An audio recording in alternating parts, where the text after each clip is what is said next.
Saudações a todos, meu nome é Domingos Chiala, contabilista e fiscalista. Estou cá mais uma vez para falar sobre um tema muito importante, tema este que na data de 4 de outubro de 2024 foi lançado num dos maiores jornais da nossa praça, que é o Jornal Expansão, na página 43, está lá com o tema A Valorização do Profissional Contabilista num processo de reforma tributária e o seu impacto em sede do imposto industrial. Tudo podes ler nesta página 43 do Jornal Expansão, escrita por mim que estou cá a falar, contabilista e fiscalista Domingos Chiala. A princípio, não gostaria de saltar em abordar sobre o tema sem antes agradecer a DICAT, esta grande consultoria especializada em fiscalidade e contabilidade, que fez de tudo e mais um pouco para estarmos aqui, para lecionarmos e fazermos o nosso pessoal todo entender efetivamente qual é a grande valorização que um profissional contabilista tem e qual é o seu impacto em ser do imposto industrial. Isto e mais alguma coisa ouviremos cá no nosso canal. Espero que estejam todos atentos, espero que ninguém ultrapasse. Atualmente, temos ouvido efetivamente o que tem acontecido, um diferendo entre a OCPCA, que é a Ordem dos Contabilistas e Peritos Contabilistas de Angola, e a AGT, que é a Instituição Reguladora, Administração Geral Tributária.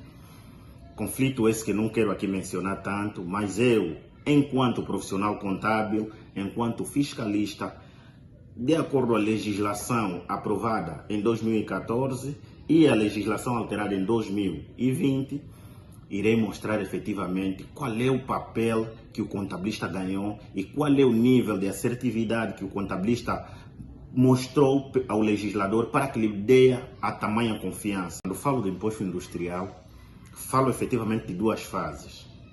A fase antes da independência e a fase pós-independência. Por que digo isso?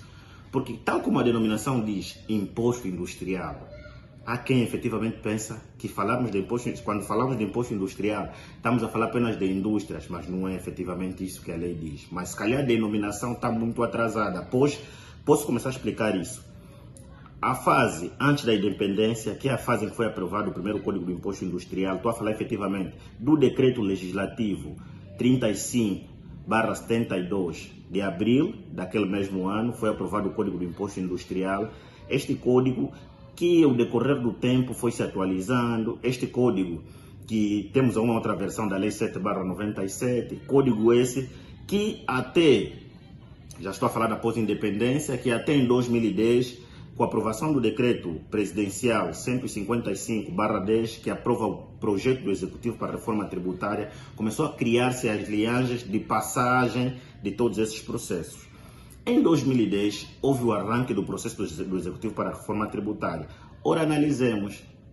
Eu considero o dia 22 de outubro de 2014 como uma data muito histórica dentro do nosso sistema jurídico tributário angolano. Digo isso porque, analisemos. 2010, começou o processo de implementação do Programa do Executivo para a Reforma Tributária. 2014, aprovou-se o Código do Imposto Industrial. Vou citar efetivamente as leis que foram aprovadas naquele dia. No dia 22 de outubro de 2014, foram aprovados a Lei 18/14, que aprova o Código do Imposto sobre o Rendimento de Trabalho, foi aprovada a Lei 19/14, que aprova o Código do Imposto Industrial, foi aprovada a Lei 20/14, que aprova o Código das Execuções Fiscais, e foi aprovado aquele que nós consideramos a nossa Bíblia para os tributários, a Lei 21/14, que aprova o Código Geral Tributário.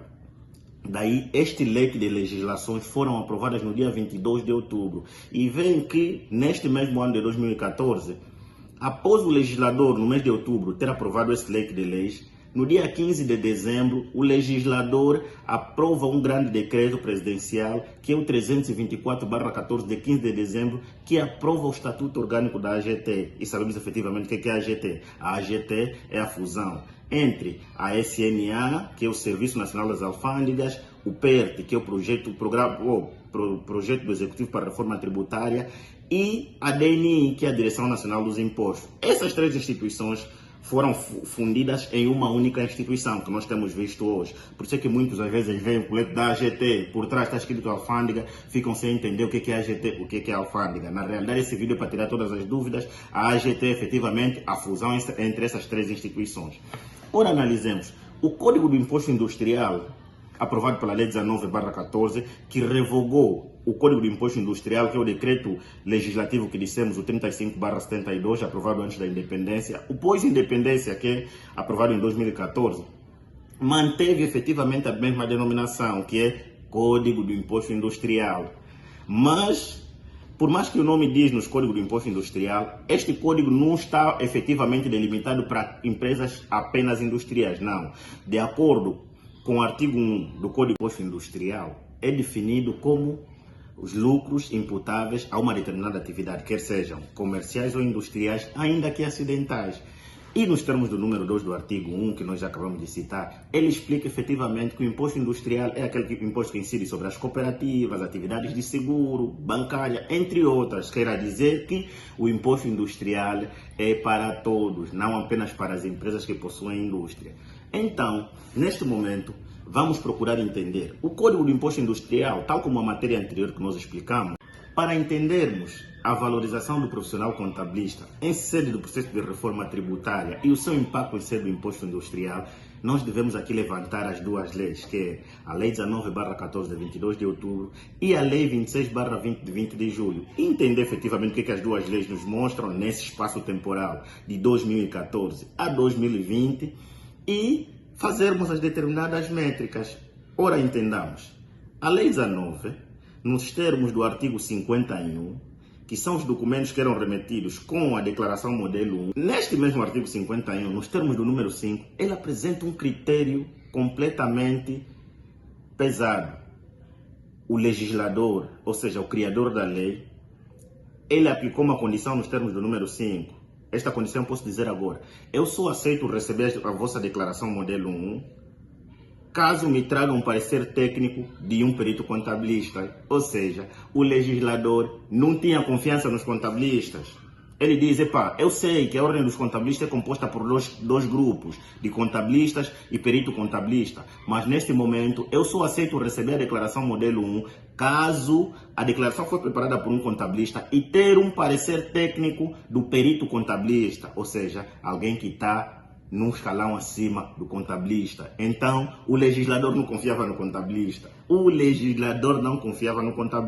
Mas, de acordo com o tempo e mais algumas circunstâncias, nós sabemos efetivamente que houve muita discussão em sede dos contribuintes e do legislador, vários encontros sobre questões de prazo e alguma coisa, e uma grande coisa que aconteceu nesse espaço, nesse horizonte de tempo, foi a institucionalização da OCPCA, que é a Ordem dos Contabilistas e Peritos Contabilistas de Angola. A OCPCA ganhou força. A OCPCA tira do Ministério das Finanças a responsabilidade da certificação, ou seja, a Ordem dos Contabilistas disse, não, a partir de hoje o Ministério das Finanças já não dá número a qualquer técnico contabilista. Agora é minha responsabilidade em credenciá-los. A OCPCA colocou em mercado uma das principais obras que tem até hoje, que é o EAC, que é o Estágio em Ambiente Controlado. Este estágio em ambiente controlado é que fez com que muitos contabilistas que nós temos hoje no mercado subsaiam.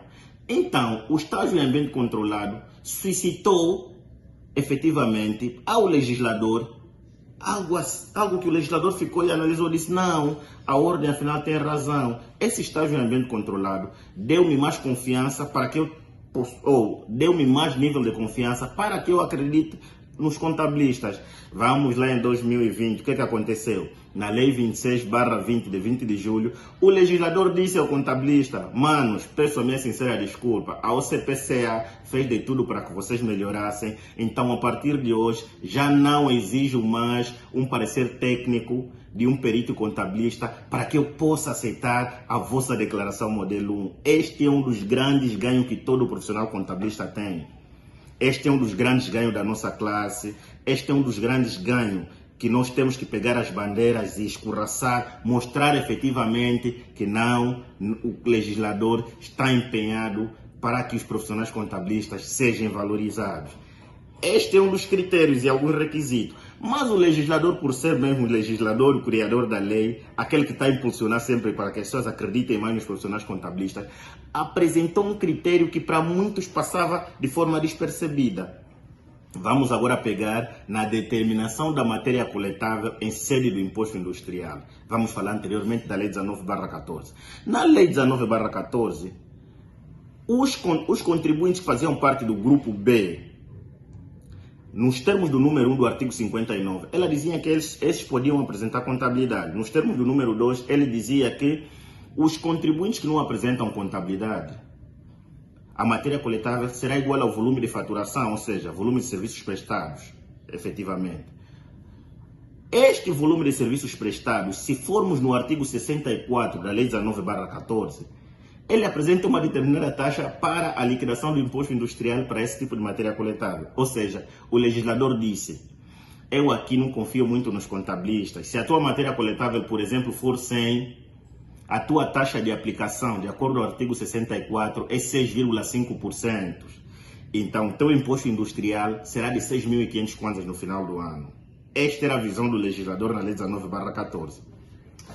Partimos no pressuposto, depois dessa fase toda, deste horizonte temporal que nós aqui dissemos, na lei de alteração do Código do Imposto Industrial, após o legislador ter excluído efetivamente aquela obrigatoriedade de apresentarmos um parecer técnico feito pelo perito contabilista, o legislador foi mais distante. Vê o que aconteceu. O legislador disse que na Lei 26/20, de 20 de julho, deixou de existir a taxa de 6,5 nos termos do número 3 do artigo 64 da lei anterior de aprovação do Código do Imposto Industrial.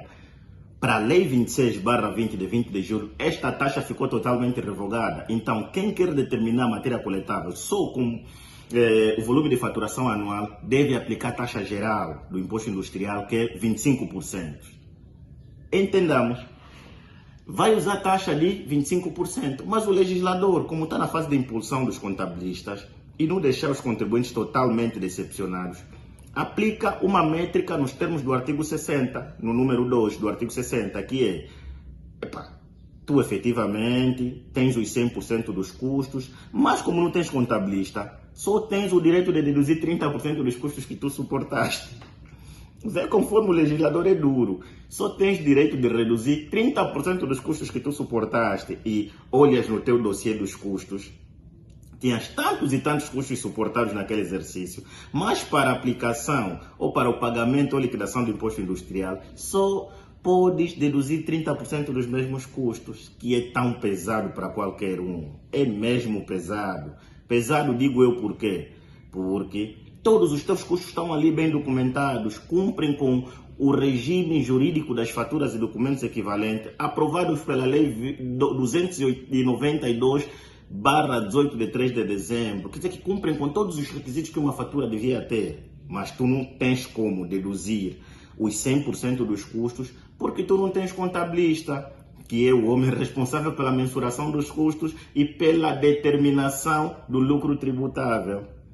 Quer dizer que se tivermos, de acordo com a Lei 26/20, se temos uma matéria coletável de 100 mil, nós sobre os 100 mil devemos deduzir 30% sobre os nossos custos nos 100 mil, só assim é que nós encontramos o imposto industrial por liquidar. Agora, vejamos nós, entre a Lei 19 e a Lei 26, nesse horizonte temporal, conseguimos entender efetivamente, onde num ano pagávamos 6.500 e num ano agora estamos a pagar 21.250. Veja efetivamente o agravamento da taxa e a impulsão do legislador para efetivamente o profissional contabilista ser bem valorizado. Então, amados, entendam felizmente o sentimento e o espírito do legislador para a valorização do profissional contábil. Fiquem ligados. Foi um prazer ter estado convosco aqui. Não se esqueçam efetivamente de comprar o jornal Expansão e lerem este tema que acabamos de abordar aqui hoje, que fala efetivamente da valorização do contabilista na reforma tributária e o seu impacto no imposto industrial. Aqui está totalmente explicado, aqui tudo está bem explicado, aqui entenderão melhor o que ou qual é efetivamente o verdadeiro espírito do legislador para com a nossa profissão. Um bem-aja para todos e continuem, deem um like na nossa página para que nos motivemos, para que dia após dia tenhamos vídeos bons e fazer despertar aquele que precisa. Um bem-aja a todos.